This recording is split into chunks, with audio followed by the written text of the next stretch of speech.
What's going on, everyone? This is Chris on Around the ATL, and this is our first episode in many weeks. Thanks for joining those who will take a look either tonight, tomorrow, or next week.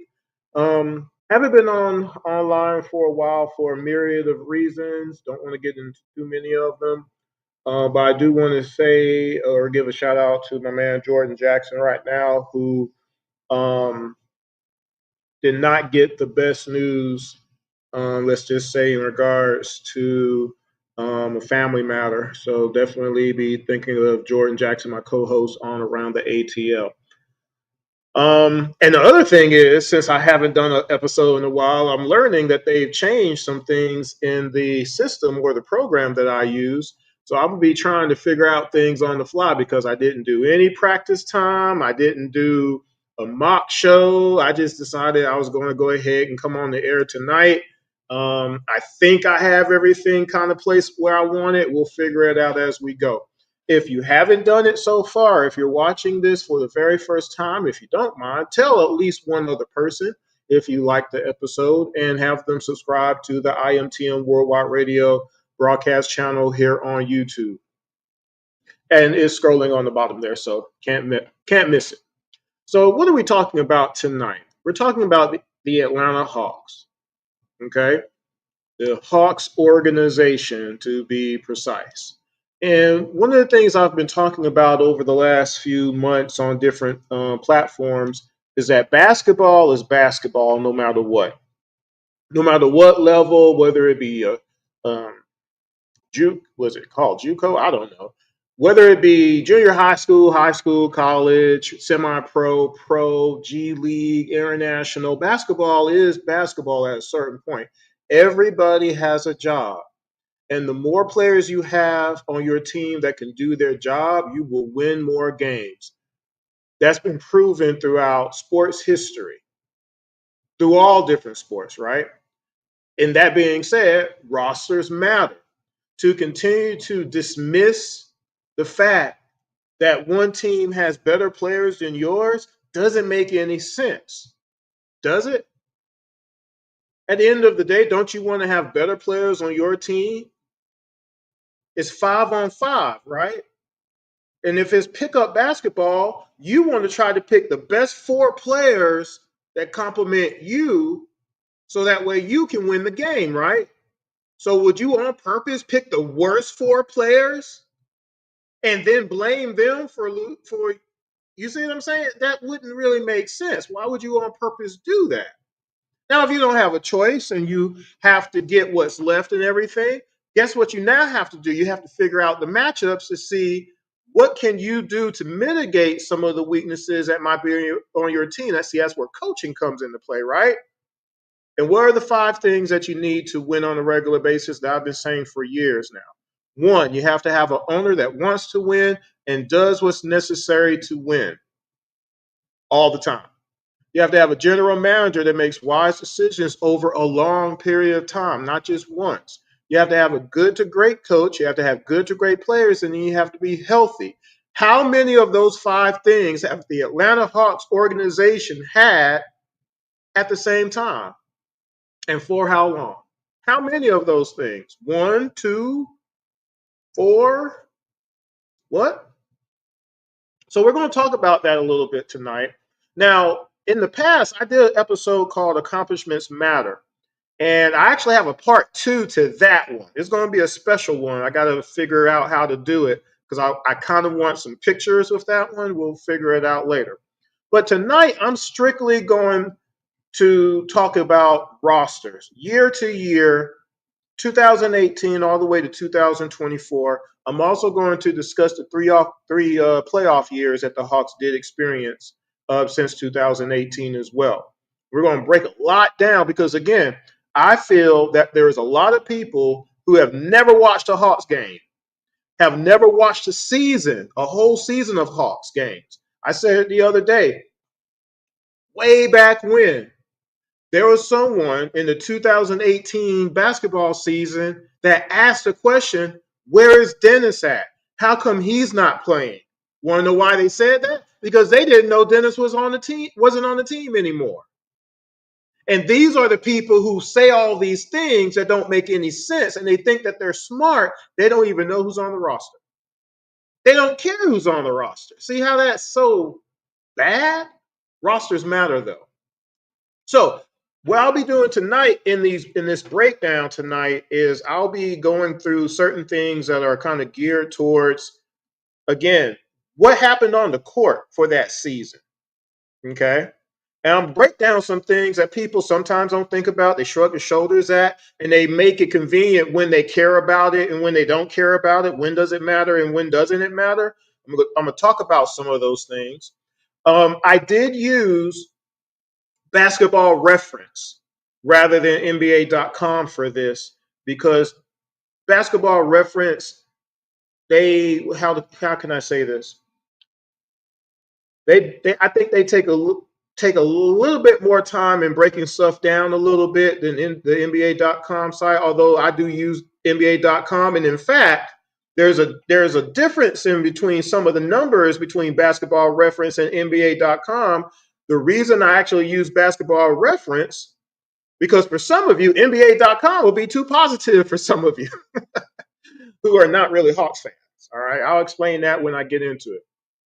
So what we're going to start with is the plus and minus stat, right? Is it important? Has it ever been important to you? Who has the best plus minus on the team since 2018? Have you ever thought about that? I don't know. Some of you might. Let's talk about it though. Oh, by the way, before I even do that, you got plus and minus here. Let me put it up. You have plus and minus. You have defensive rating. Do you care about defensive ratings of players? Is it convenient to talk about one player and one player alone and not anybody else? Nobody else has a defensive rating, right? Does anybody else have a defensive rating? How many players are on a normal roster? What, 13, 15 players? So if one player has this defensive rating, does it matter that anybody else has a good or bad defensive rating? How about value over replacement? We're going to talk about that a little bit.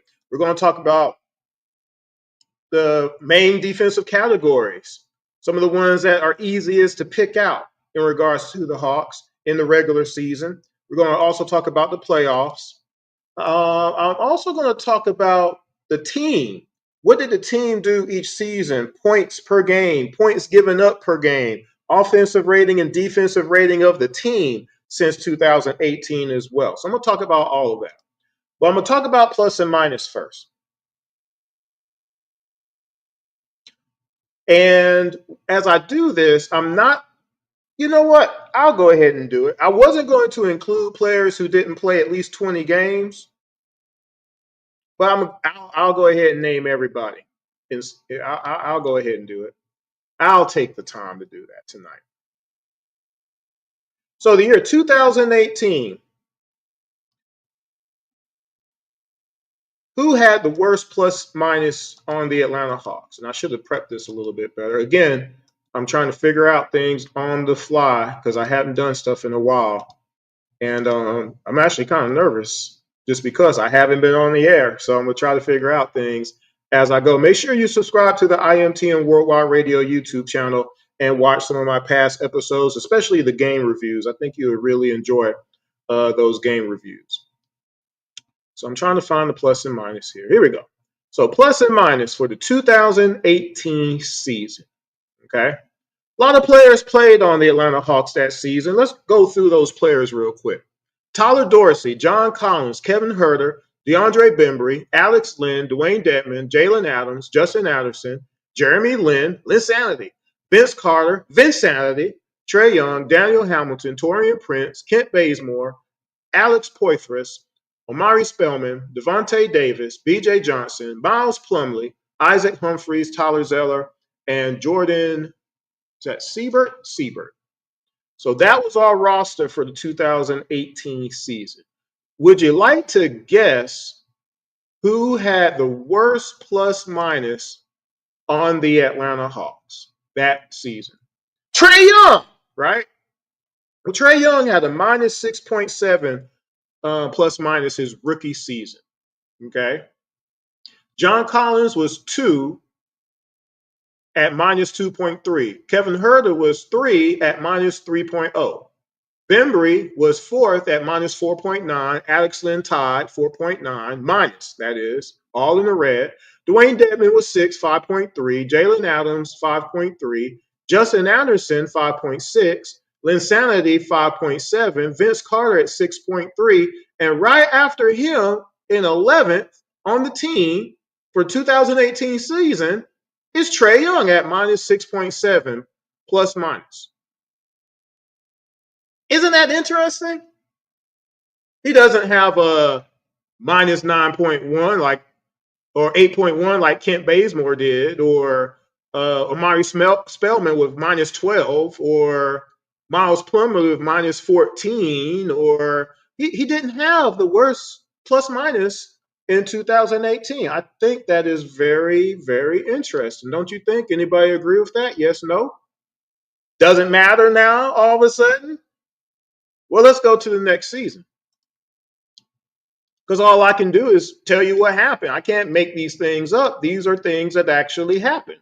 These are things that actually occurred for all the games that everybody on the roster did, right? I can't make it up. I can't change anything. So for the 2019 season, did Trae Young have the worst plus minus on the team? Sure he did, didn't he?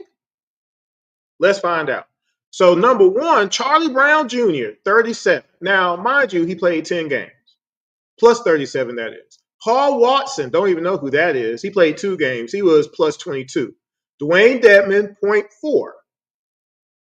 Treveon Graham was fourth with a minus 4.9. And guess what? Fifth on the team this time at a minus 4.9 was Trae Young. Below him, John Collins with 5.6, Hunter with 6.2, minus that is. Bruno Fernando, minus 6.4. Kevin Huerter, minus 6.9. Cam Reddish, minus 6.9. Jabari Parker, minus 7.5. Go all the way down.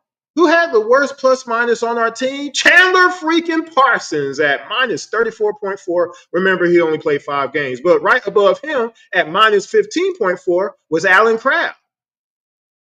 So Trae Young wasn't the worst plus minus on the team in 2019. I think that's interesting. Now, do you still not care about plus and minus, or it's not a big deal all of a sudden?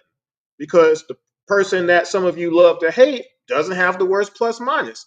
I can go on. Let's go to the 2020 season, right? Remember 2020, we actually put some good players on the roster for the first time after the disasters of 2018 and 2019, right? Clint Capella, plus 7.4. Hunter, second, plus 6. Trae Young is third at plus 5.3. So obviously in 2020, he didn't have the worst plus minus, did he? John Collins right below him at plus 4.7. Bogey, plus 4.2. Tony Snell, plus 3.7. Gallo, plus 2.7. Skylar Mays, plus 2.4. Solo at plus 2.0. And Kevin Huerter at plus 1.8. Then we finally get to the red. You got Lou Will, minus 0.3. Brandon Goodwin, minus 2.8. Cam Reddish, minus 3.0. The Dark Knight, Nathan Knight, minus 3.2. Bruno at minus 4. So Trae Young, again, isn't at the bottom of his team in plus minus. That's 3 straight years, isn't it? I can't make it up. This is what it is. Let's go to 2021 season, shall we?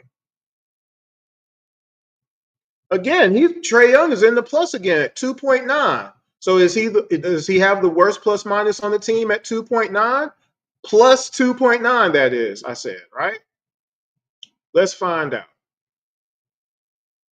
So who had the best? Cat Barber at plus 35. He only played 3 games, though. Solo, 16. Plus 16. Malcolm Hill, 7.9. Lance Stevenson, Lance will make you dance. Only played 6 games. Plus 6.5. Bogey at plus 5.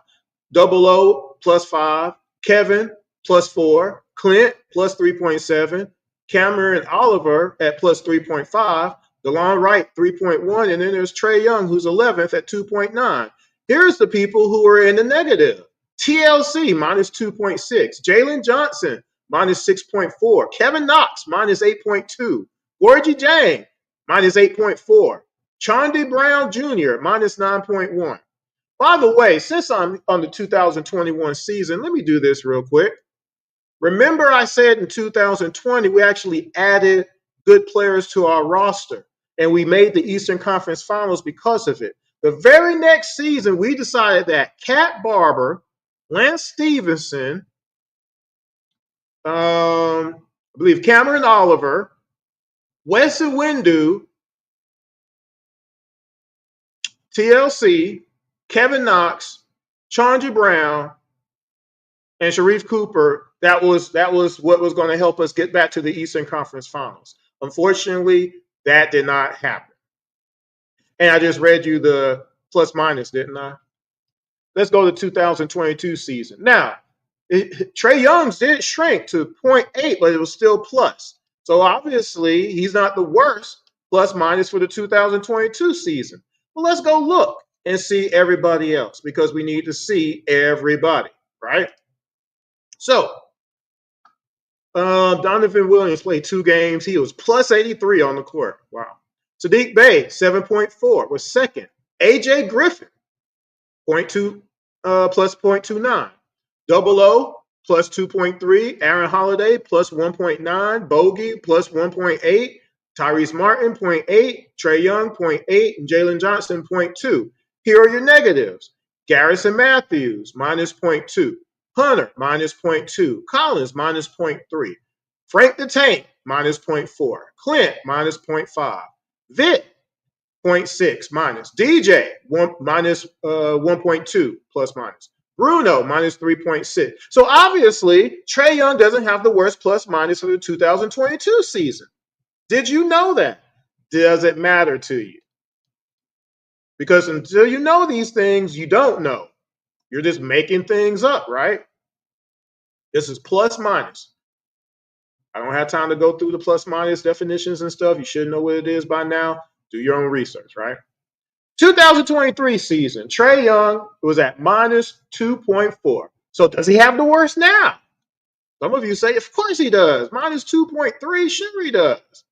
Well, except for Bogey, who's the only person in that season who had a positive plus minus at 1.9, everybody was in the red that particular season. Clint was second at minus 0.6. Saddiq Bey, minus 1.0. Jalen Johnson, minus 1.3. Double O, minus 1.4. Hunter, minus 1.5. Vic, minus 1.7. And there's Trae Young at 8th, minus 2.4. Here are the people who are below Trae Young in plus minus for this season of 2023. DJ, minus 3.2. Garrison, minus 4.2. Bruno, minus 5.6. Wesley, minus 6.4. Seth, minus 8. Kobe Buffkin, minus 8.7. Patty Mills, minus 9.3. Trent Forrest, minus 10.7. AJ Griffin, minus 13.7.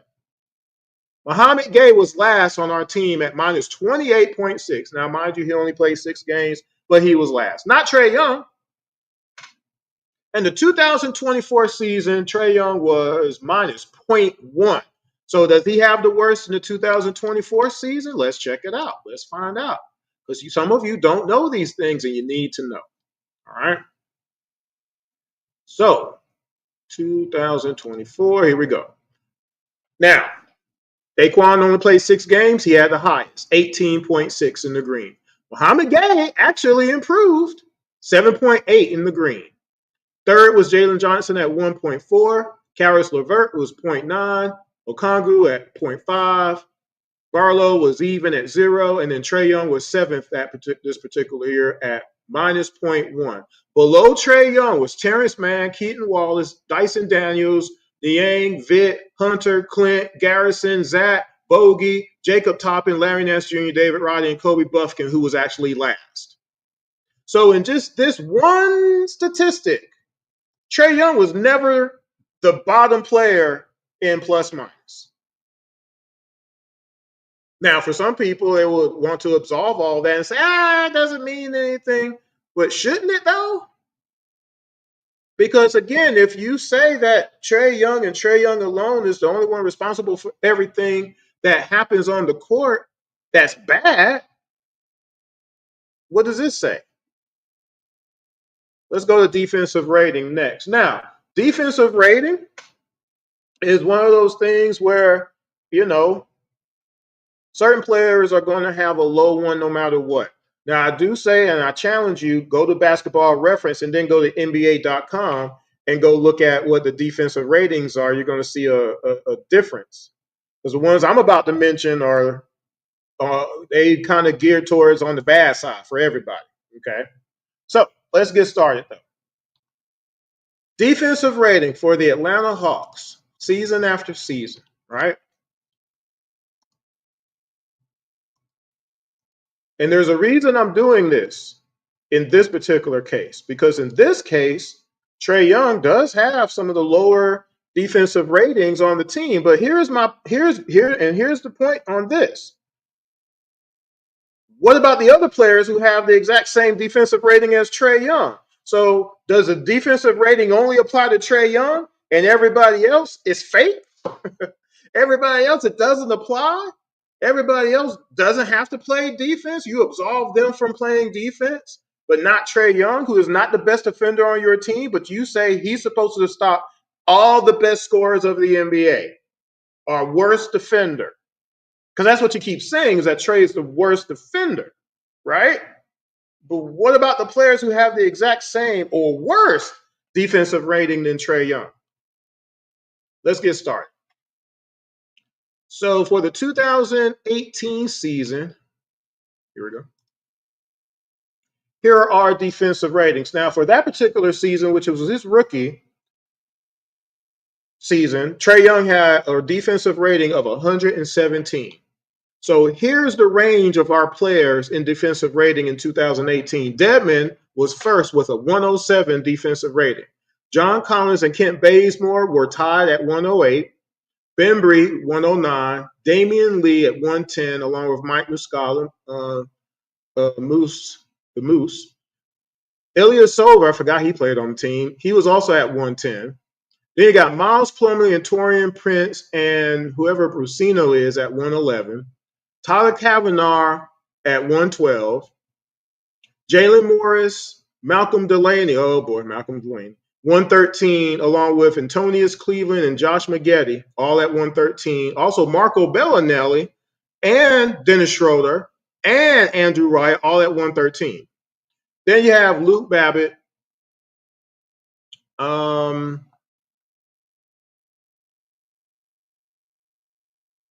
Did I go to the wrong year? I went 1 year. I knew something. I was like, Luke Babbitt.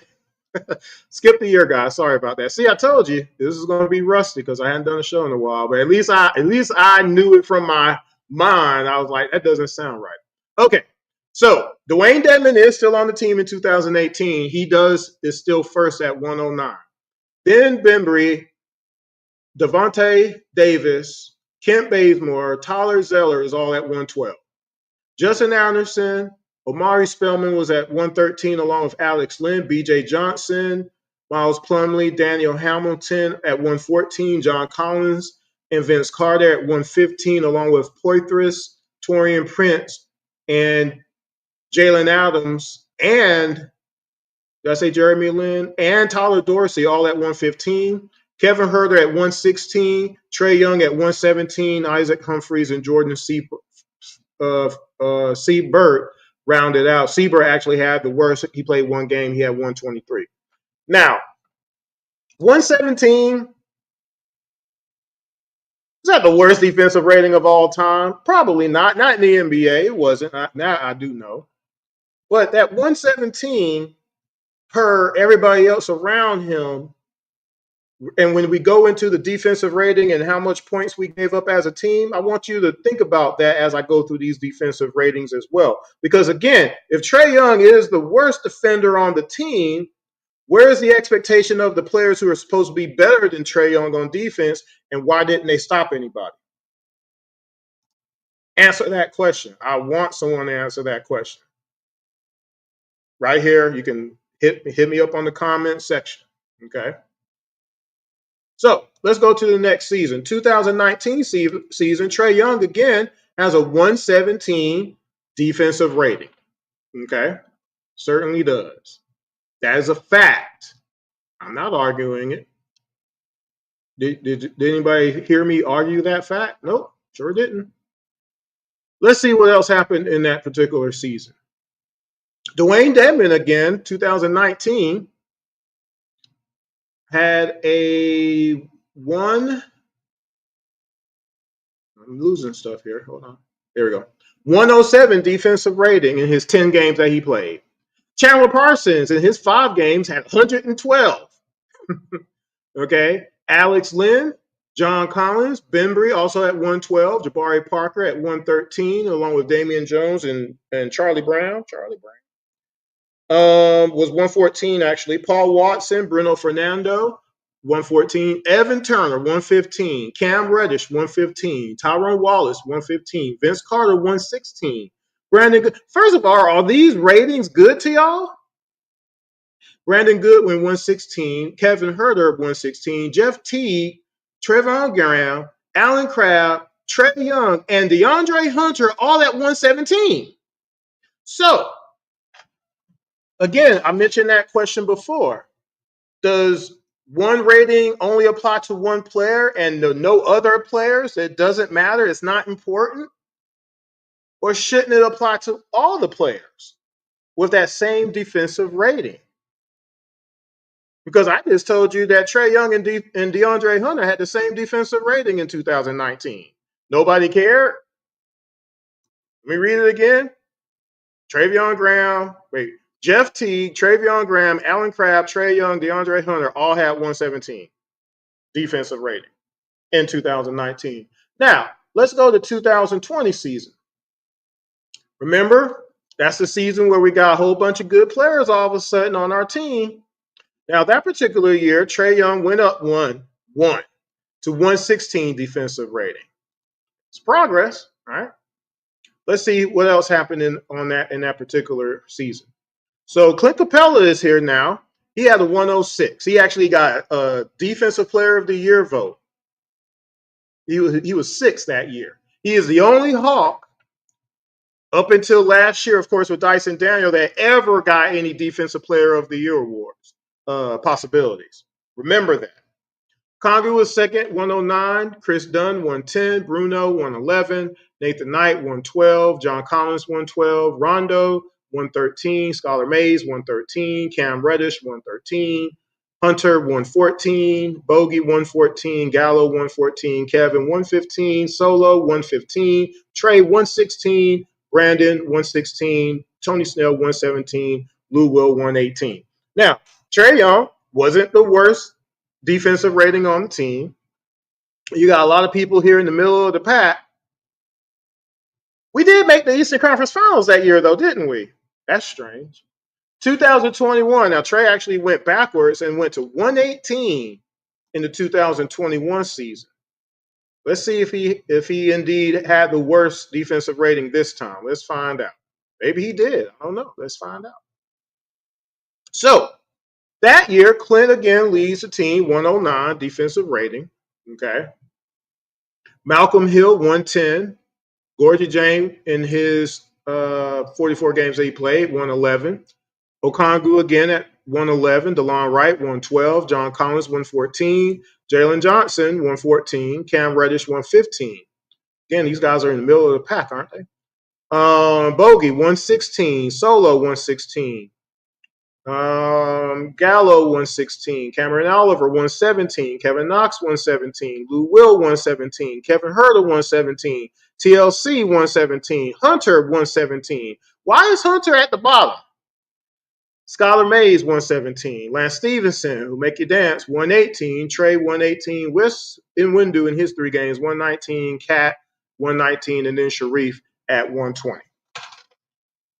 Again, DeAndre Hunter was drafted 4th in the NBA and was the Defensive Player of the Year in college basketball. And he does not have a 108 defensive rating or a 110 defensive rating. He's at 117 again.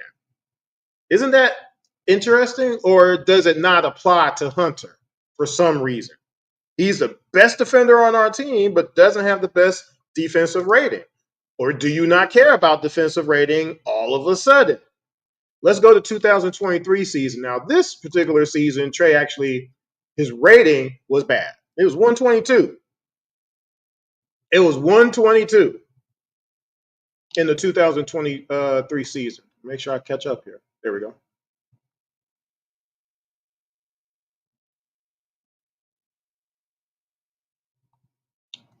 No, I think I skipped a season somehow. See, I told y'all I was rusty. I think I skipped a season just from my notes. Let's find out. Let's find out real quick here. No, I think I'm right. 2023 season. Or maybe I just wrote it down wrong because I was tired at the time. So here's 2023 season. Make sure, let me scroll back up. Yeah. 2023 season. Here's the ratings for the entire Atlanta Hawks squad. Okay. Mouhamed Gueye in his 6 games actually led with 112. He only played 6. Clint 115. So his went down from the previous year. Bruno 116. Jalen Johnson 116. Kobe Buffkin 118. Kongu 118. These are pretty low guys. Wesley Matthews 119. DJ 119. Bogey 120. Patty Mills 120. Hunter 121 defensive rating. Dylan, whatever his name is, 121. Sadiq Bey 121. Trey Young 121. Trent Forrest 122. Vitt 122. Garrison Matthews 123. AJ Griffin 124. And Seth Lundy 124.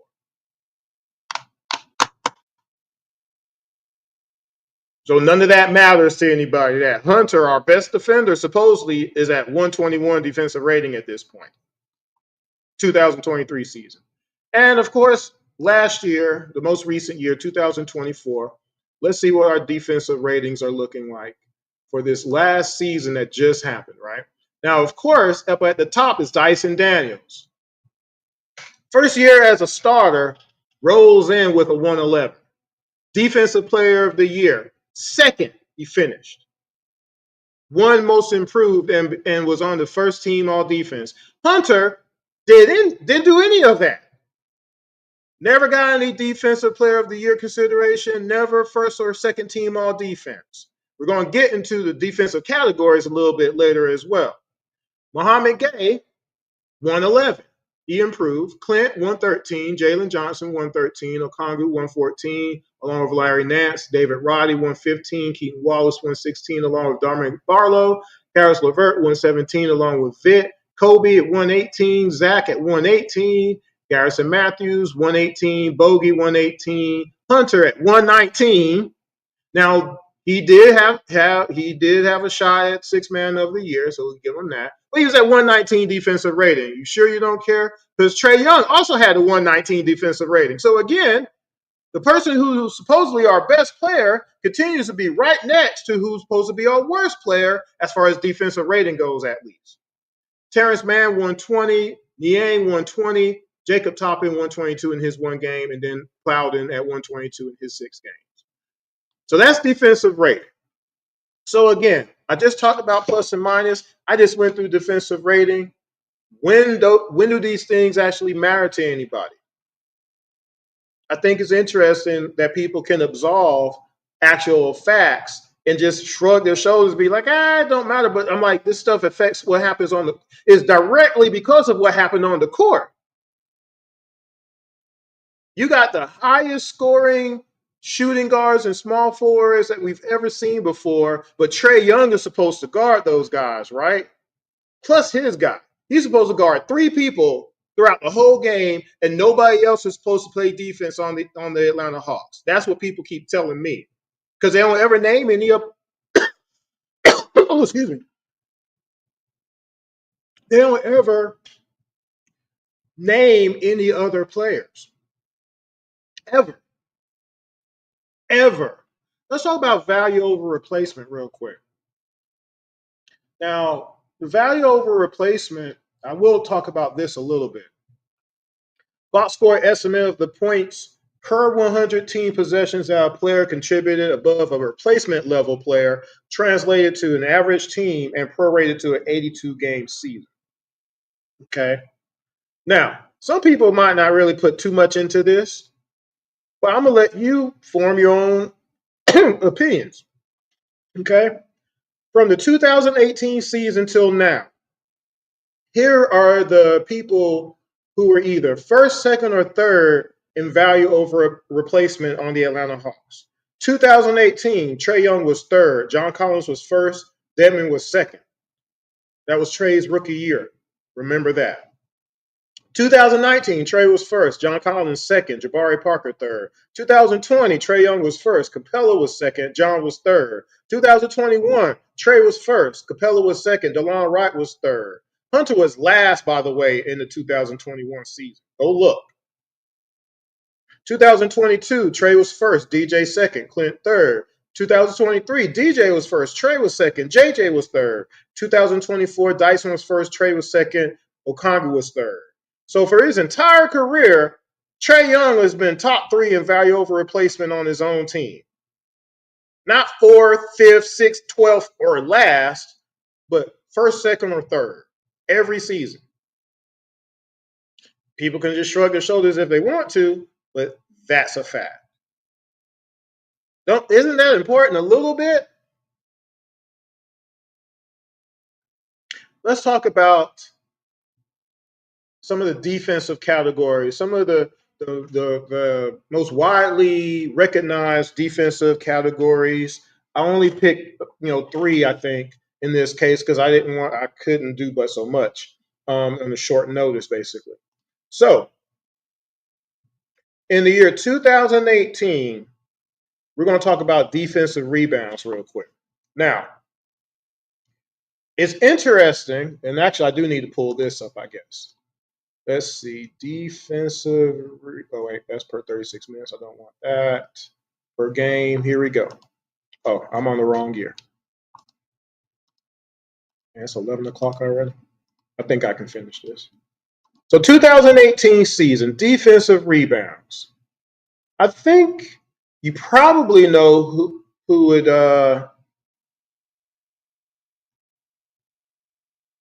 Do I got 2018? Yeah, I think you know who probably has it in 2018 just by default. It's going to be John Collins, right? Second is Dwayne Dedmon, right? Bembry is third. Do you know that Trae Young was seventh on the Hawks in defensive rebounds? Did you know that? Did anybody know that? I don't think you knew that. Very interesting fact. He actually had 2.9 defensive rebounds that particular season. Let's talk about steals. 2018 season. Bembry led the team with 105. Kent Bazemore had 89. Trae Young had 72. Okay. That's 2018 season. Blocks. Dedmon has 71. Alex Len has 69. Did you know Trae Young was 10th on the Hawks in blocks that particular season, his rookie season? Wasn't last. 2019, defensive rebounds. John Collins again leads, 7.3. Dedmon, 6.8. Did you know Trae Young was sixth that particular year with 3.7? Sixth in defensive rebounds, not last. Steals. Trae led the team with steals with 65. Cam was second with 62. Hunter is fifth, but he only had 44. So Cam Reddish had more steals than Hunter, who was drafted higher and was Defensive Player of the Year in college. Nobody else was Defensive Player of the Year in college. Hunter was. He only had 44 steals. Cam had 62. Trae had 65. Blocks, John led the team with 66. Damian Jones had 40. Hunter is 8th with 18. Trae is 12th with 8. Hunter only had 10 more blocks than Trae Young. Our best defender only had 10 more blocks than our smallest guy on the court. I know for some of you, you don't care about that, but I'm like, Hunter ain't no small guy. You mean to tell me he couldn't put in enough effort to get, I don't know, 25 blocks? 30 blocks? Are we sure about that? 2020 season, Clint is here now. So he leads now with 9.6 defensive rebounds. Now notice as I go through these defensive rebounds that Clint's numbers goes down each year after 2020. Please note that. John is second with 5.5. Hunter has 4. Trey is fifth on the team, 3.3. Steals. Red Mamba actually led the team in steals that year, 82. Trey was second with 53. Solo had 50. Hunter had 19. Now, I do have to say, he played 23 games that season. He wasn't available. But do I believe he would have gotten much more than 19? I don't really think so. In blocks that particular year, 2020, Clint led the team in blocks, 129. John had 63. Kongu had 33. Trey was 6 on the team with 12. Guess who else had 12 blocks? Hunter. So you mean to tell me that y'all don't care that Hunter had as many blocks as Trae Young in the 2020 season? Now again, Hunter only played so many games, but the year before he only had 18. He played a lot more games than that the year before. 2021 season, Clint leads again with defensive rebounds at 8.1. John is second, 6.1. Trey is eighth, 3.1. Hunter is 10th. Trey out-rebounded Hunter on defensive rebounds. 2021 season. Steals, DeLon Wright had 93. Trey, 72. Hunter is 6th, 36 steals.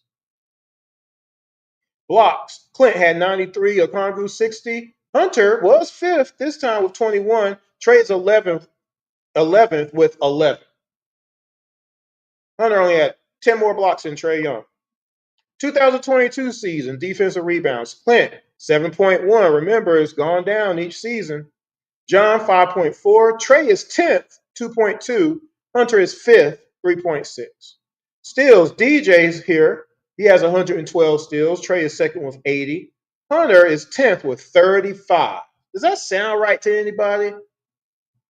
You know, you got to have some effort when you're talking about getting steals. You just don't get a steal, you know.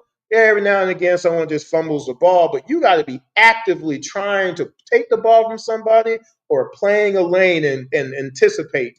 And for the fact that Hunter is never top 3 on our team in steals, tells me something. Should tell you something, too. Blocks. Okongwu led the team in blocks that year, 107. Clint had 79. Hunter is 7th with 17. Trey is 11th with 9. Hunter only had 8 more blocks than Trey for the entire season. That's interesting. 2023 season. Jalen Johnson leads the team in defensive rebounds now at 7.4 because Clint is at 6.0. Remember, he started off with what? 9.6 defensive rebounds a game, and now he's at 6. Hunter is 6 on the team with 3.4. Trey is 9th with 2.3. Somehow, Trae Young is top 10 on his own team in all these categories somehow. Steals, DJ is at 111, Bogey 96, Trey 72. Hunter is 7th with 40. Bogey has more steals than Hunter? Does that sound right to anybody? Blocks, Clint came back with 106, Okongwu 60. Hunter is 7th with 16. Trey is right behind him with 11. Hunter only had 5 more blocks than Trae Young that season. And of course, last season, JJ again led the team with 8.3 defensive rebounds because Okongwu was at 5.9. Hunter is 6th, 3.2, and Trey is 10th at 2.6. Dyson, of course, led the world in steals, 229. Trey was second, 91, and Hunter was 8th with 31 steals. Blocks, Okongwu was 68, Dyson was 55. Trey was 12th with 12. Hunter had 5. So Trae Young had more blocks than Hunter. So again, Hunter, who's supposed to be our best defender, only once was top 3 in our main categories on defense on his own team. That was 2020. We only played 23 games. He was 3rd in defensive rebounds. He was never top 3 in steals or blocks or defensive rating for that matter.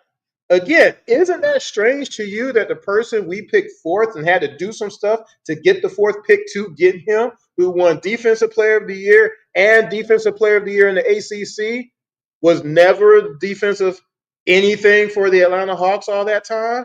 I think that is strange that no one cares when we had all these shooting guards and small forwards ball out of control against the Hawks all these years. Now, one thing I do want to mention, turnovers. Because people talk about turnovers a lot, right? And it's an issue for sure for Trae Young. It's been an issue. One thing I always talk about, though, unless Trae Young isn't, producing at all, those turnovers don't affect you unless he's getting like 9 or 10. Yeah, now we got a problem. But if he's getting 4 turnovers a game like Magic Johnson did, I mean, Trae Young's a 25-10 player. Kind of evens his out. And also, are they scoring 25 points off of all those turnovers? I don't think they are. Right? So that's another thing to think about too. Now, one thing I will mention, points off turnover. So I will talk about that. Did you know Jalen Johnson actually was the worst in the NBA last year off of points off turnovers? It was Jalen Johnson, actually, not Trae Young. Trae Young and Dyson Daniels were up there, though, but Jalen Johnson was actually the worst. Kyrie Irving led the NBA in opponent second chance points. Tyrese Maxey, De'Aaron Fox, Jamal Murray, Shai Gilgeous-Alexander was also up there. Trae is on that list, but Kyrie was the worst. Fast break points. Again, Jalen Johnson was actually worse than Trae. Both at the bottom of the league, along with Devin Booker, KD, Tyrese Maxey, Dame Time, and a whole bunch of others. Now, of course, Trae's size, that affects points in the paint that he might give up. But Tyrese Maxey was actually the worst. Jamal Murray and the Joker is on that list, believe it or not, along with Kyrie. DJ is on that list too.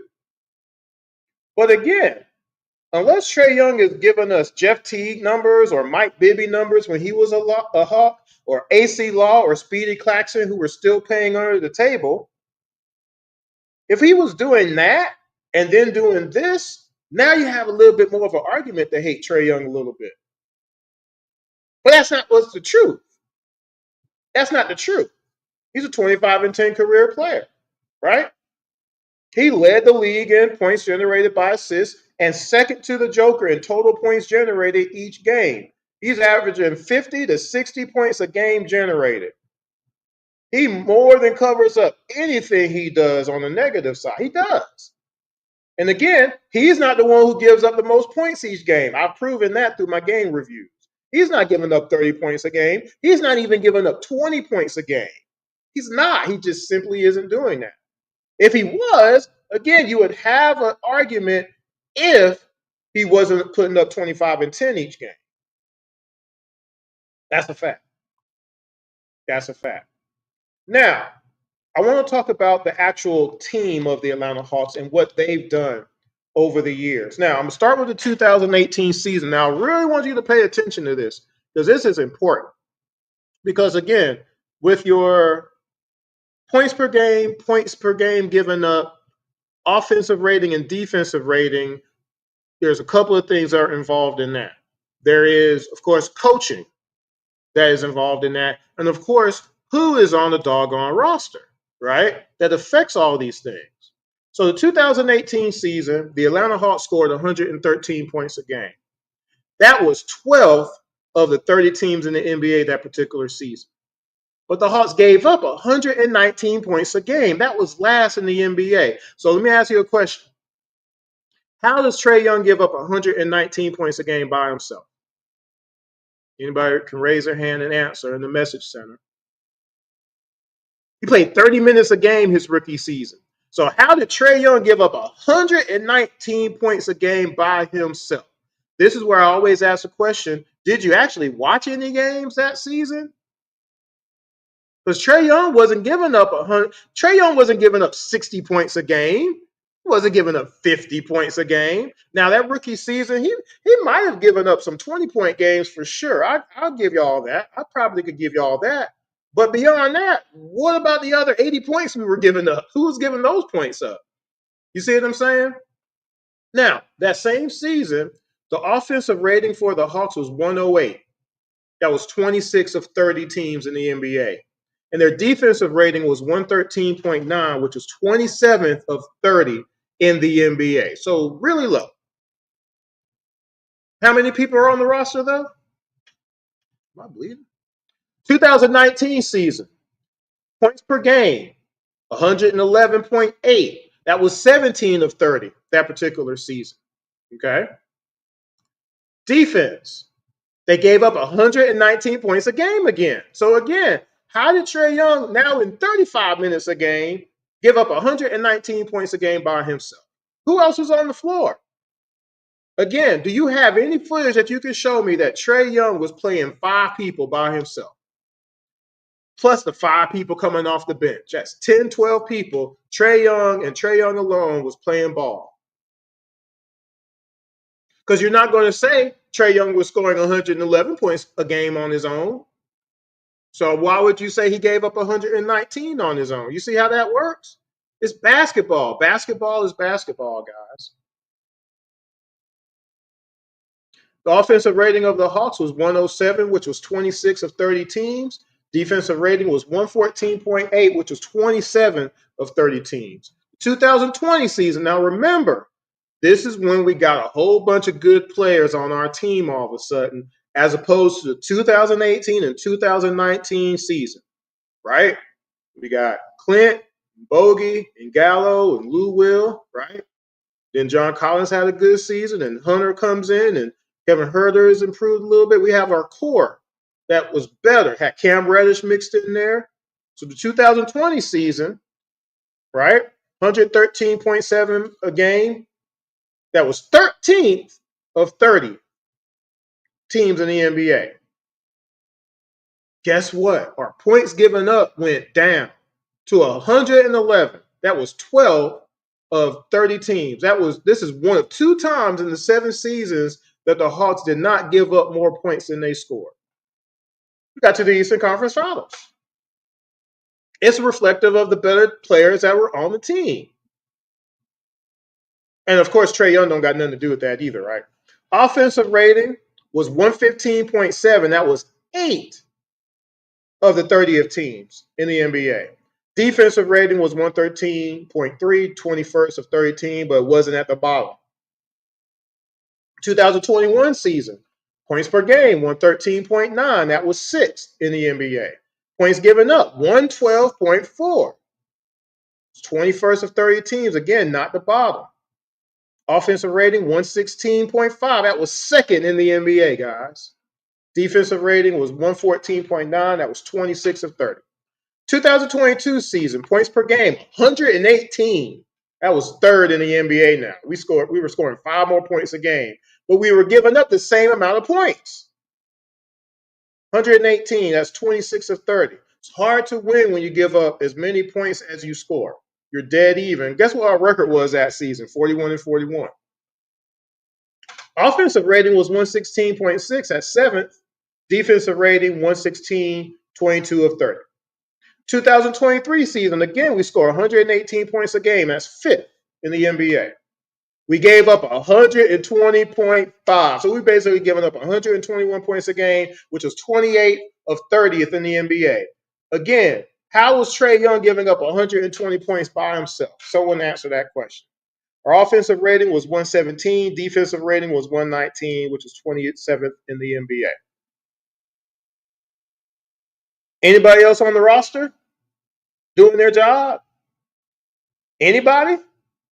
2024. Again, 118 points a game, 5th in the NBA. Points given up, 119. Remember, in 2024, we lost 24 games by 10 points or less. Here's one of the reasons why.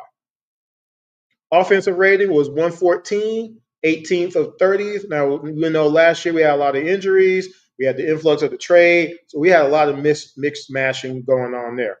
Defensive rating, though, actually went up, 115.7 overall. That's 19th of 30 teams in the league right there, right? But that happened. That actually occurred. Okay. Now, something else that I wanted to do, I've been wanting to do this for a while, talking about the playoffs. Now, I wanted to do a game review of the playoffs, and YouTube stopped the first game that I was doing, which was the Knicks game um, in the 2021 playoffs. I did game one, the whole thing. It's actually still on here. I just never erased it because I was going to try it again. Hopefully, I'll be able to do the visual for you. But this is as close as I can get as doing a full review, so we're going to do it. So in the 2020 season, obviously, we qualified for the playoffs, right? And our first challenger in the playoffs was going to be the New York Knickerbockers, right? And we did indeed win that series. Now, there's a lot of revisionists out there who don't believe we won that series somehow. They say these things out loud on the internet, right? Whatever. In that particular series, Trae Young averaged 29 points and 9.8 assists, so basically 10 assists a game. Okay, that actually occurred. Bogey averaged 14.6 boards and 4 assists. John averaged 12 and 6. Hunter averaged 10 and 4. Clint averaged 10 and 13 rebounds. Gallo averaged 9. Kevin averaged 9. Lou averaged 6. And that was it. Did you know that nobody on the Hawks for that series averaged more than 14 points a game? More than that, that was the limit, other than what Trae was doing. So again, I ask y'all, if we had lost that series, y'all would have blamed Trae Young averaging 29 and 10, but not John for that matter, or Hunter or Gallo or anybody else not being able to get double digits on a regular basis. You really sure you would want to do that? That's an interesting take right there, I think. Real interesting. But here's what happened game for game in that New York Knicks series here. So let's go to game one. Game one, the Hawks won 107 to 105, right? And Trae Young in game one, 32 and 10, 32 and 10. Here's the rest of your starting lineup. John Collins had 12 and 7.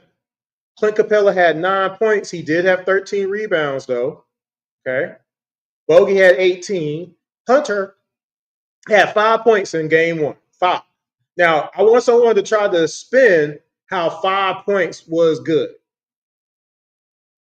Someone explain to me how 5 points, and also the fact that Hunter gave up 27 points in that game. He scored 5 and gave up 20 plus points in that game. Tell me how that was good. Okay. Kevin had 8 points in that game. Gallo had 7. Tony Snell had 3. Lou Will had 13. That was your scoring in the playoffs for game one. We won that game by 2 points in Madison Square Garden. Now, the second game didn't go well for the Hawks. We lost 101 to 92. Here's what happened. Clint had 4. He had 12 rebounds, 5 blocks, but he had 4 points. We lost 101 to 92. Trae Young had 30. Bogey had 18. Hunter did have he went 3 for 10, but he had 18. John Collins didn't even score. Gallo only had 6. Kevin had 10. Lou Will had 5. And Okongwu had 1 point. That was our scoring. So again, did we have enough that particular game? The answer is no. And then what did we do the next year to make sure we had enough to get back to the playoffs again? Did we do anything? I'm going to go over that when I go to the next round. The next season. But we lost that game 101 to 92. Game 3, we did win. We're back in Atlanta. And the Atlanta Hawks, Bogey had 15. Trae had 21 and 14 assists. Hunter had 11. Clint had 13, also had 12 rebounds. John had 14. Gallo had 12, and Kevin had 10. And Lou Will had 9, and that was it. We got by, won that game. Game 4, we also won game 4. In game 4, Where are we at? There we are. Bogey had 12. Trey had 27 and 9. John had 22. That helped. Clint had 10, but he did have 15 rebounds. Hunter had 5 again. So we got 2 playoff games in the first round where Hunter had 5 points. Now, again, if we had lost this game, y'all really would have tried to blame Trae Young, but nothing on Hunter, right?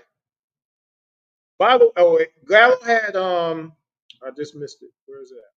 Gallo had oh shoot, I scrolled up too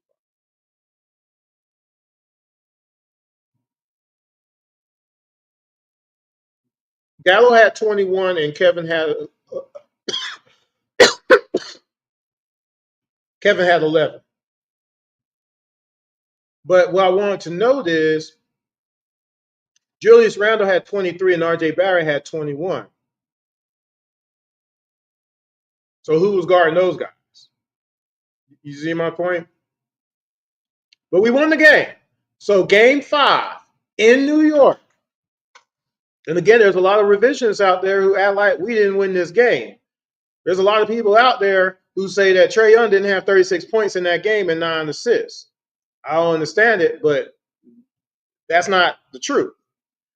Clint had 14 and 15. John had 13. Bogey had 9. Hunter had 15. He had a decent game that time. Kevin had 8. Gallo had 1. Gallo was 0 for 7 in that game. 0 for 7. Okay. But we get out the first round. We beat the New York Knicks, right? So that's the end of the first round. So the second round against the number 1 seed, Philadelphia 76ers. Now, in that second round, as I pull it up, Trae averaged 29 points and 10.9 assists.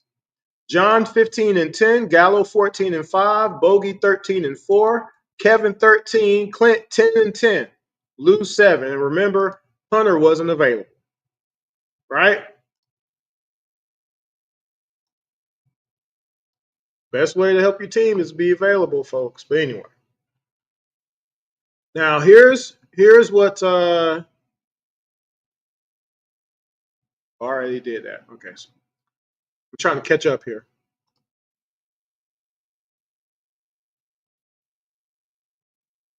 Oh, I forgot to put that there too. So I'm in the playoffs. So for Philadelphia, it's very interesting how Joel Embiid averaged 30 and 12. Trae was supposed to guard him too, right? Seth Curry was averaging 21 and Tobias Harris was averaging 19. Now, Trae Young was guarding Green pretty much the majority of that series. So those other 3 players, whose responsibility was that to stop those players?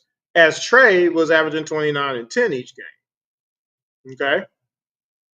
By the way, remember in this particular playoff run, the Hawks won game 1 of each series. That don't mean nothing to anybody? I don't know. Some of y'all just strange.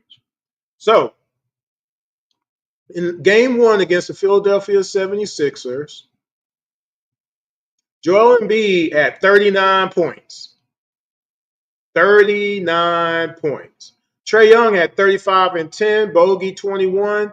John Collins had 21. Clint had 11 and 10. But Joel had 39. Just saying. That was crazy, right? Solo had 6. Off the bench, Kevin had 15. Gallo had 9. By the way, remember, we won that game by 4 points. So y'all telling me if we had lost this game, y'all immediately would have went to the 35 and 10 Trae put up, but nobody's stopping Joel Embiid because he was killing us. 39 points? 39 points, guys. But we did win game 1, fortunately. Game 2, weren't so fortunate. Game 2, things went bad. Bogey had 14. Trae had 21 and 11. John had 8. Clint had 10 and 8. So Solo didn't score. Kevin and Gallo had good games, though. They had 20 and 21 respectively. But we still got crushed.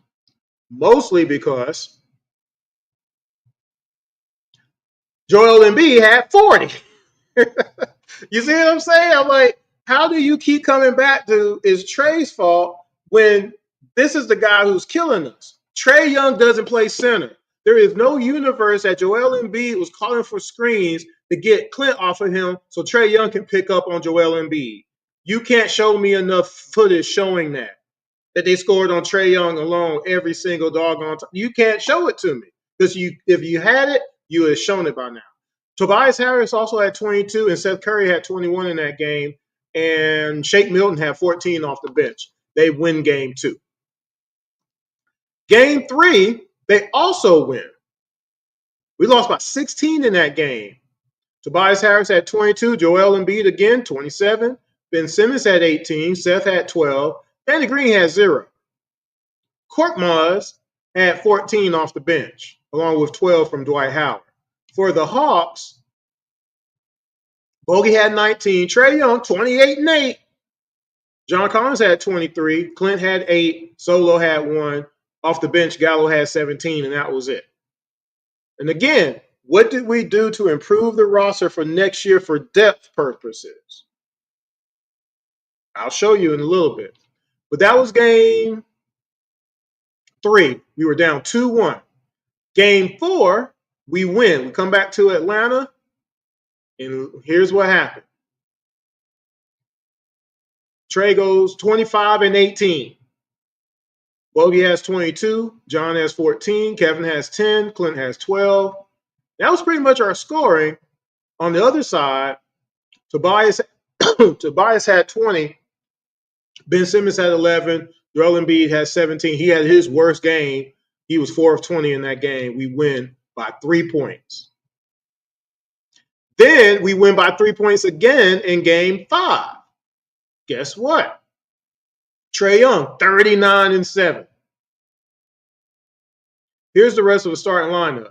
6 points by Capella, 0 from Kevin, who went 0 for 7. Bogey, 6 points, who was 3 for 9. And John Collins, who had 19 and 11. Off the bench, Gallo and Lou Will had 16 and 15. We won that game by 3 points.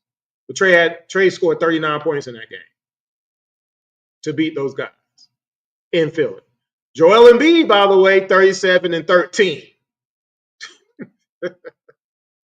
Lord. All right, so we lose game 6 by like 5 points. Okay, 104 to 99. Tobias Harris had 24. Seth Curry had 24. Joel had 22 and 13. For the Hawks, Kevin Huerter had 17. Trae had 34 and 12. John had 14. Clint had 14 and 11. John had 7. Bogey had 7. And off the bench, Gallo had 16. That was it. That was your score. So we lose this game by 5. 5! Series should have been over right there. But it went to game 7. And, of course, game 7, game 7 Kevin, after his couple of not-so-great games, he had his best game as a Hawk, basically, to help pull that game out. Trae, 34 and 12, though. Kevin, what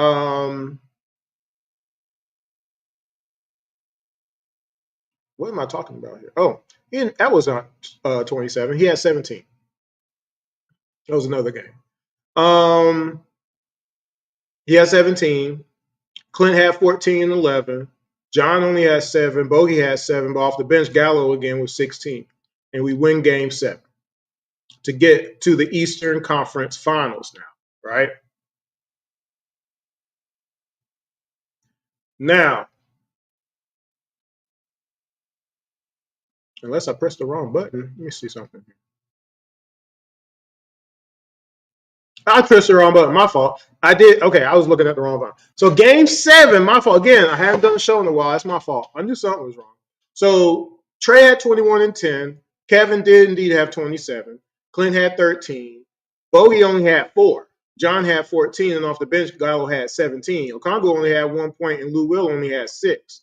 So for us to squeak that game out was very fortunate for us at the end of the day. Okay, but we won. Okay, they had our stars played basically the whole game. Had to do it. Too bad Hunter wasn't there. He could have helped out a little bit, right?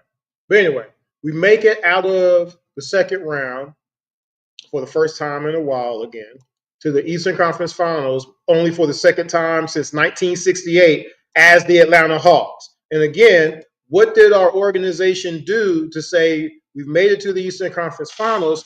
Let's make sure we do something the next season to make sure we get there again. And they didn't do anything. Okay.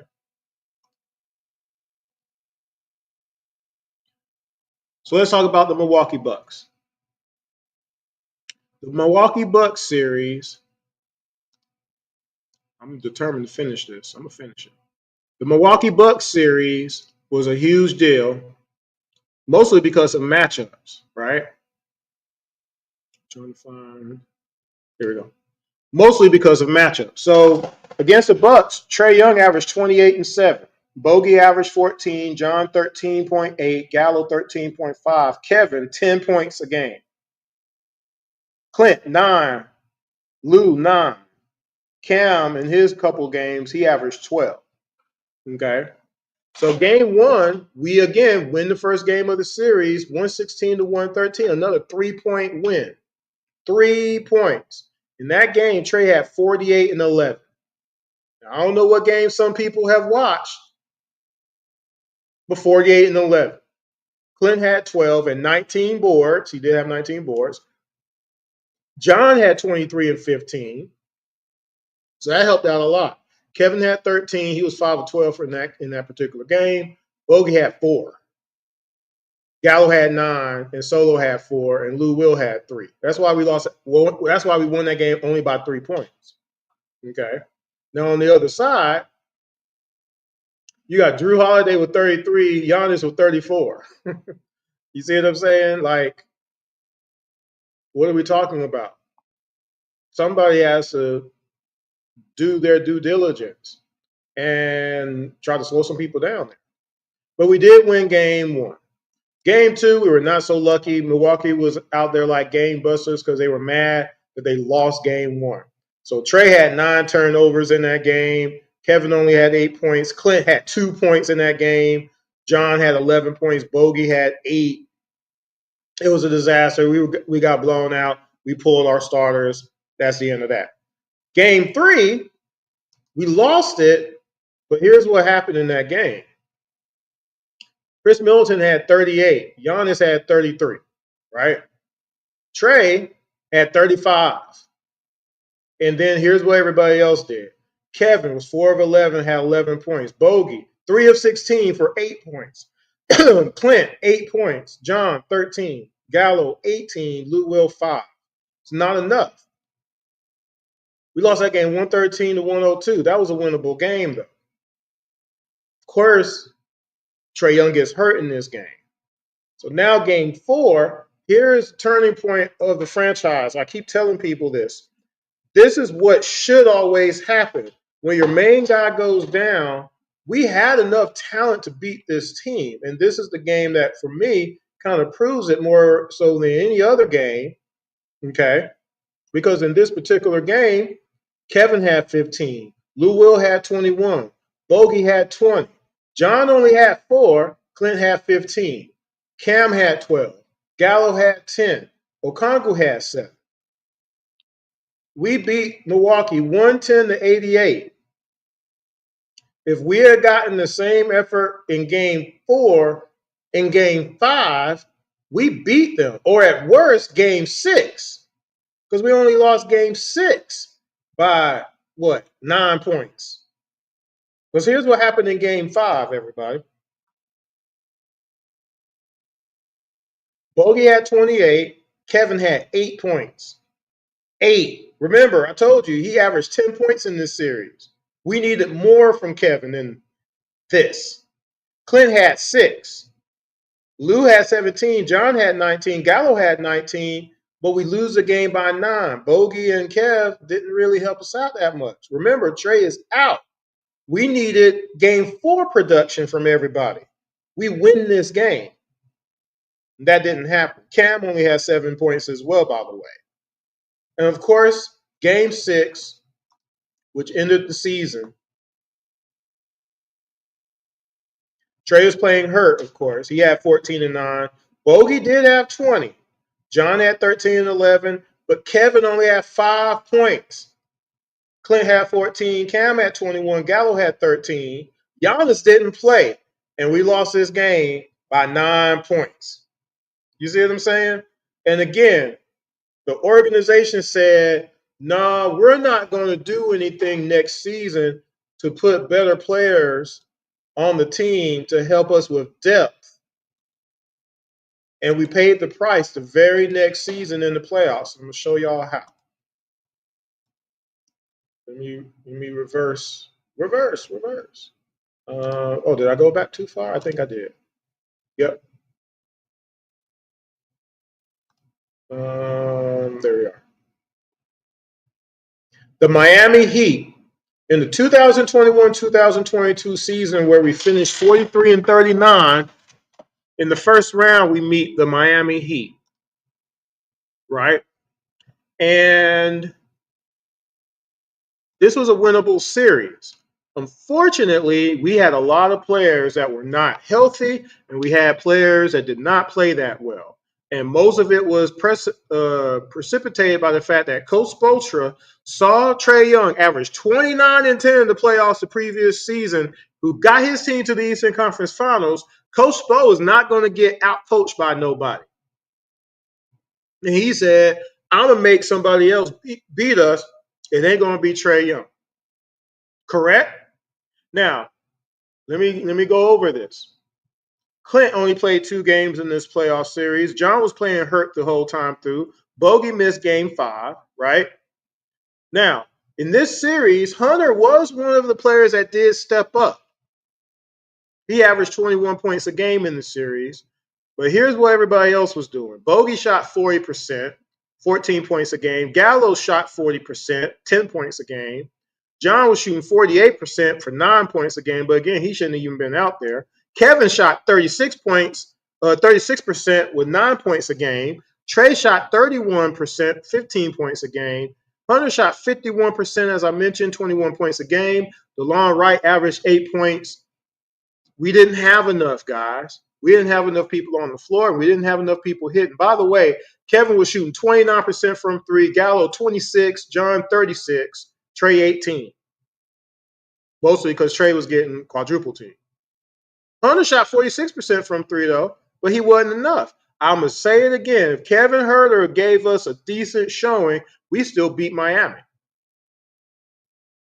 The Hawks averaged 97 points a game that series. Again, Coach Spo was not going to get out coached. He dared everybody else to hit shots, and we couldn't do it. Also, Jimmy Butler averaged 30 points a game in that series. Who was stopping Jimmy Butler? If we stopped Jimmy Butler, we win that series.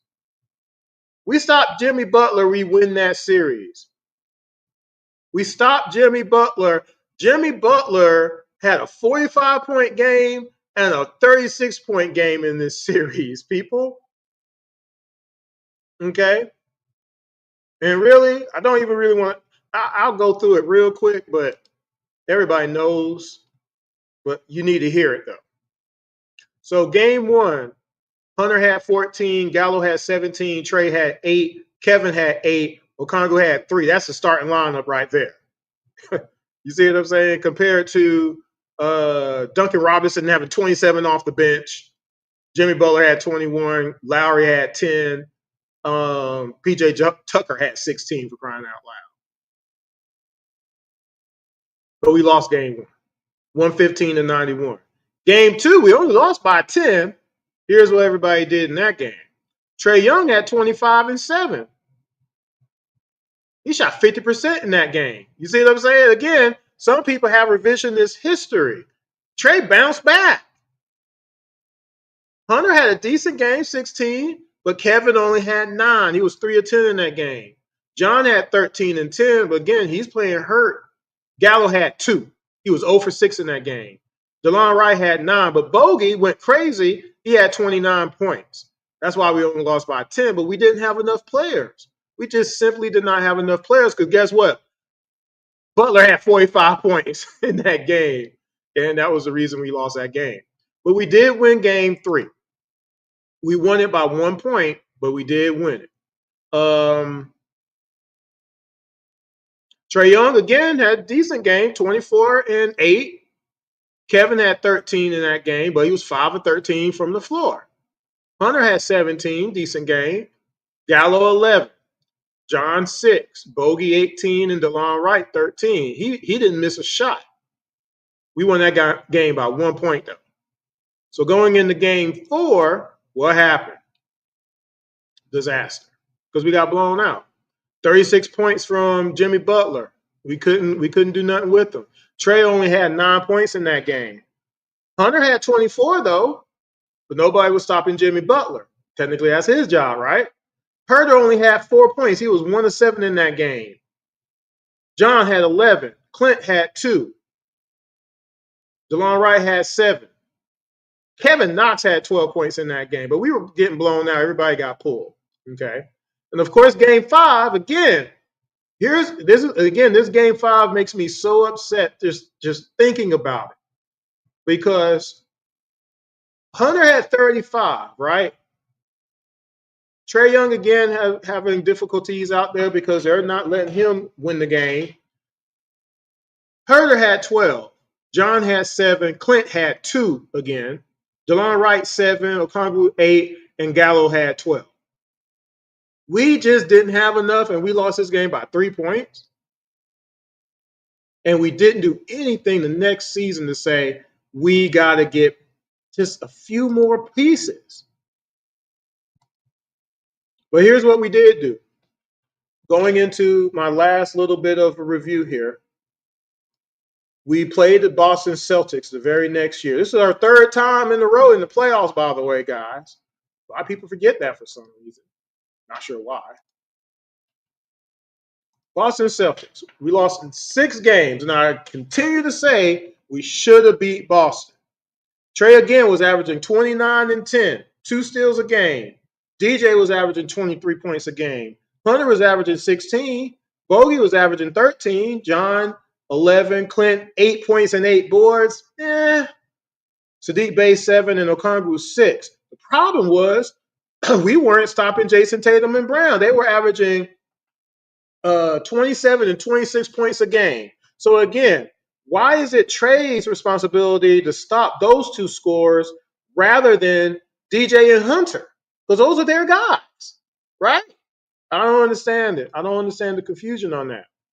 So game 1, the Boston Celtics win 112-99.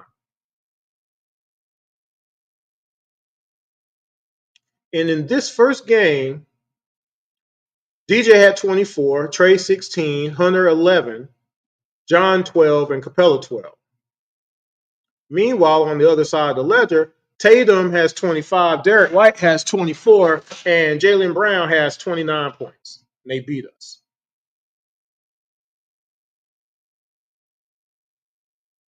Is that cool for anybody? I don't think so. Game 2, we lose 119-106. Tatum has 29, White 26, Brown 18, Smart and Brogdon has 14 and 13 respectively. And for the Hawks, DJ has 29, Hunter has 18, 24 for Trae. John only has 5. He had a real bad game that night. Clint only had 4. Bogey off the bench had 18. And that was pretty much all she wrote. Clint had 4 points and 7 boards, y'all. 4 points, 7 boards. But game 3, guess what? We pulled it out. Trae had 32 and 9. DJ had 25. Hunter only had 11. Clint had 10. John 8. Bey had 15. Bogey had 15. JJ had 10 points off the bench. That's kind of a big deal. Too bad he didn't get to play the rest of the series. Could have helped us out a little bit, don't you think? But oh well. He was 3 for 5 in that game. He was 2 of 3 from 3. I'm gonna tell y'all something. Somebody else got his playing time, and it hurt. But we pulled it out. Like I said, Trae Young had 32 and 9. DJ had 25. Hunter was 4 of 11. He had 11 points in that game. For the Boston Celtics, Tatum had 29. Smart had 24. Brogdon off the bench had 17, for crying out loud. But Trey had the game winner. We win game 3. Game 4, we lose by 8 points. 8 points, people. Why did we lose by 8? Jaylen Brown and Jason Tatum had 31 points apiece. Who was stopping those guys? Again, if we could have slowed one of those guys down, we beat the Boston Celtics. In 6 or 7 games, we beat them. We beat them. Trey had 35 and 15. Hunter actually had his best game, 27. DJ had 23, but then we didn't get nothing else from nobody else. Clint had 10, John had 5, Sadiq Bey had 5, Bogey had 8. We should have won that game. If we had won game 5, I mean not game 5, but game 4, I think we win the series. Because game 5, we win game 5 in Boston. Trae Young had 38 and 13. Right after going 35 and 15, he goes 38 and 13. John has a good game, 22. Bogey has a good game, 18. Hunter had 13. Clint had 4. Congo had 9. Sadiq Bey had 12. But we beat them in Boston.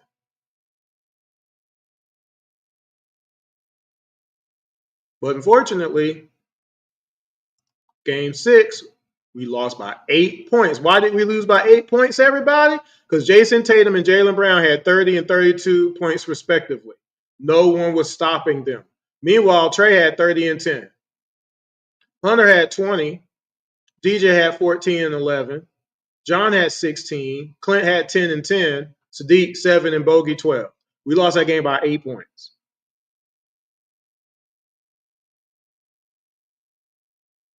I don't understand how people have forgotten all of these things that have happened per the roster, per actual games played. The games played have to matter somewhat, just a little bit, right? But I just recall to y'all what actually happened in each game and what all these players were doing and how close we actually were to being over the top. But the franchise is not allowing it. The franchise continually just says, just shrug your shoulders and just be like, we'll just be happy with what we got. We'll just hope for the best. We'll just hope for the best rather than going out and saying we need to get better with this position, and this position, or that, or this and that. Putting better players around your best player. Because look at what your best player was doing. Look at what your best player with better players around him, just from the Miami series to the Boston series. Think about that. We weren't hurt majorly in that Boston series. We had everybody. We just needed everybody to perform every night. Every night. Not once in a while, right? Because if that happens, we win. Or at least you have the possibility of winning. But the problem is not being able to stop the best players on the other team. And again, I've shown y'all, Trae Young isn't the best defender, but he isn't the worst. But he shouldn't be counted on as the best defender to go up against all of the shooting guards and small forwards in the NBA, nor the centers of the NBA. It doesn't make any sense. So, that being said, I wanted to do this first because I have a special show coming up.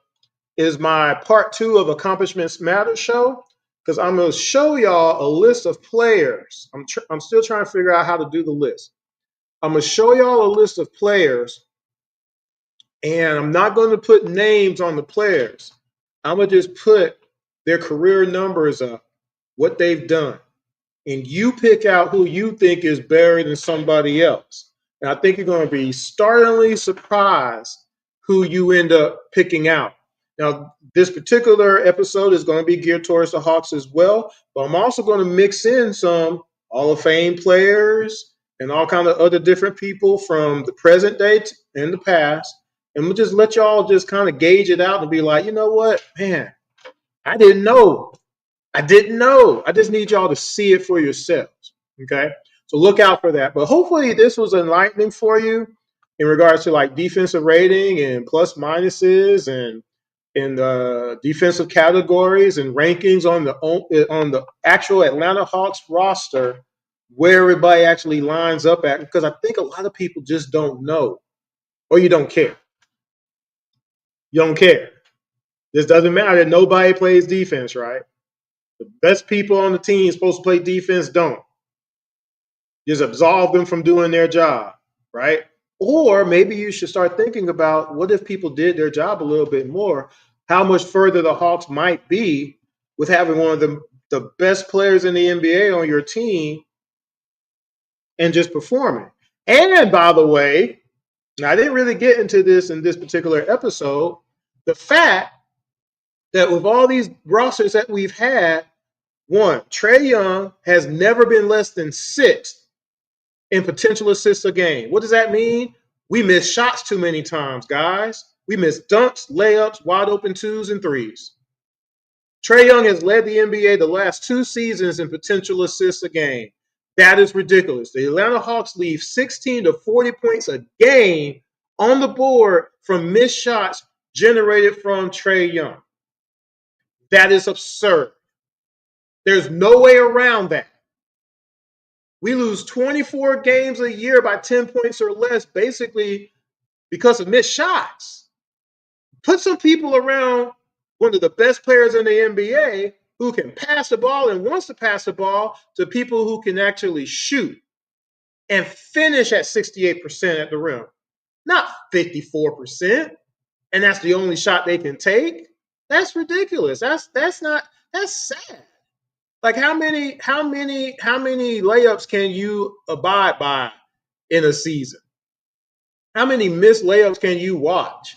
How many wide open threes? I literally showed y'all a whole game review of games, multiple game reviews of passes from Trae Young, and we just keep missing threes, missing threes, missing threes. You got people who play 9 minutes a game and miss. What are we talking about, right? Now, the other thing that's going to be an adjustment, and I'll go ahead and mention this and I'm going to wrap it up because I need to go. This roster is better than probably any roster we've had because we've also gotten rid of the people who give up most of the points. It's not Trae Young. Again, Trae Young gives up 10, 12, 13 points a game, maybe. You have people who play 10 minutes a game who give up 12 points a game, 3 threes. That's 9 points. Remember what I just said? We lose 24 games a year by 10 points or less. Most of that is just because of wide open threes by people who don't barely play.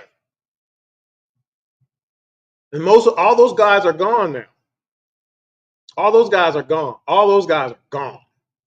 You see what I'm saying? So it's going to be a huge deal this season as far as just that transition. This might be the 3rd season where we don't give up as many points as we score. It can happen. With that kind of a transition, we could be a 50-win team just because of that. So be excited about that. The one thing I'm still concerned about is the point guard position backup because I just don't think we should roll the dice on Kobe being healthy for a 3rd season. I just don't. I hope he proves me wrong. But I wanted a veteran point guard. I wanted someone who could simply run the offense. Our offensive rating with Trae Young on the floor is 115. Without him, it's 104. That's a drastic drop off, and it shows on the court every time. We lose games because of it. We lose games because we can't do nothing. We've lost too many games just because we've never had a backup point guard to keep the offense running. If we have a lead, keep the lead. We're a little behind, catch up. Because we got somebody who can pass the ball to the people who we got. When you don't have that, you're just out there missing threes. Because that's all we do. But now that we have a center that can pick and pop, we'll be able to play better. Now that we got an actual probably got one of the best 3-point shooters in the last however many years, that's going to mean a lot. But a lot of this is also precedent on Muhammad Gay being consistent. If he's consistent, we'll be all right. You know? But again, Kobe, he has to prove us wrong. He hasn't shot well still. Like, look at his shooting percentage. You see what I'm saying? So a lot is on his shoulders, really, to be the backup point guard. It looks like we got the 3rd center from Houston. They didn't match it. So I guess that's going to be our 3rd center. So he has to prove himself now, too. He can't come out here and be 2 points a game guy. If he plays, we need real production out that guy. All the other positions I feel pretty good about. But we just have to see about the third center and the backup point guard and just see how they play. Everybody else, we're good to go. And I'm not saying like OKC when they were 40-42 a few years ago and they jumped to 57 wins. I'm not saying the Hawks will win 57, but they can win 50. This is definitely a top 4 team, just the roster alone. Okay, Trae Young is not going to get worse. He's not all of a sudden going to go to 5 assists a game, guys. Y'all know that, right? He literally could have 17 assists a game this season. He literally can. He's no longer going to be top in potential assists anymore. He just led the league in points generated by assists. Like, how is he going to go lower with better players on the team, guys? Like, again, I just talk logically about basketball. His shots might go down again this season. His shots have gone down. In fact, I can do that real quick. Let me show y'all. I got to go back one.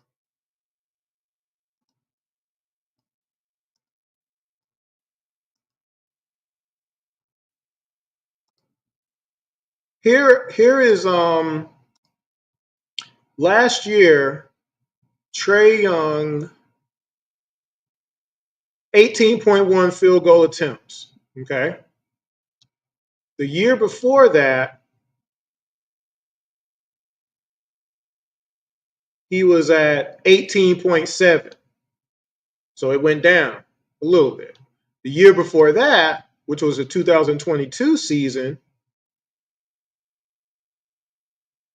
Trae Young was at 19 field goal attempts a game. So the last 3 years, his field goal attempts a game have gone down.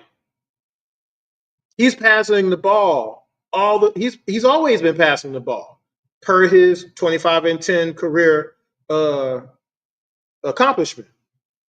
But his shots per game can go down even more drastically. Here's what happened from 2019 to 2020. Remember what the roster was in 2019.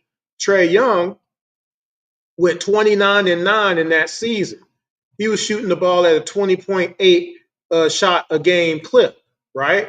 But the next season, when he got a whole bunch more talent and we got to the Eastern Conference Finals, he went from 20 shots a game to 17 shots a game. I think that could happen again this year. I'm not saying he's going to go down 16 shots a game necessarily, but he might go from 8. Oh, no, he might go down 2 because that was 3. That's almost 3 shots a game. He went from 2019 to 2020 simply because he had better players who can hit shots. He has a lot of players that can hit shots now. If Trae Young don't have to score, he's going to pass it even more. That rhymes, right? So that being said, be excited about this season like I am. For those who are Hawks fans, for those who are not Hawks fans, it's not too late to be a Laker fan. That being said, I'm going to get out of here. I did play my intro for the show for around the ATL because I hadn't had a chance to really edit anything. So I'm gonna play it back out too. Hopefully we'll get to play it a little bit more. I do some editing. You'll notice what that is. Some of you who've been fans for a while from the I don't want to mention it because we don't work with them no more. But hopefully you appreciate this as a Hawks fan. Please spread the word. I know it's been months since I've been on the air, but I'm trying to come back. We're going to see what happens. Share it with at least one Atlanta Hawks fan. I appreciate that. Subscribe to the IMTN Worldwide Radio page. You see it scrolling down there.